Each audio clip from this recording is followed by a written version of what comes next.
Google's Pixel Fold 2 has already leaked, but now we're getting our best look yet through CAD-based renders that show off the wild camera bump, reveal the bigger size, and also show the inner display BZ posted to SmartPre. These renders of the Pixel Fold 2 show the device in line with previous leaks. According to this leak, we're looking at a cover display measuring in at about 6.4 inches. That's a big increase from the 5.8-inch display on the original Pixel Fold, and even larger than the 6.31-inch screen on the front of the OnePlus Open.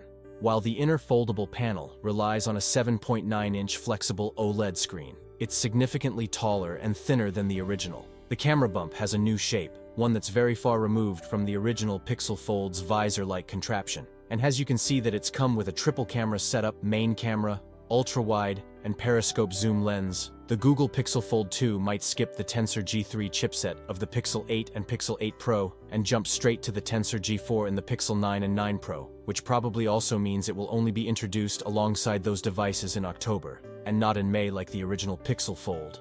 And upcoming Google Tensor G4 Geekbench score revealed. The Pixel Fold 2 features 16GB of LPDDR5 RAM, and 256GB of UFS 4.0 storage. Let me know in the comments below your thought. That's it for today's video. If you enjoyed it, don't forget to like, comment, and subscribe for more content. Thanks for watching, and I'll see you in the next one.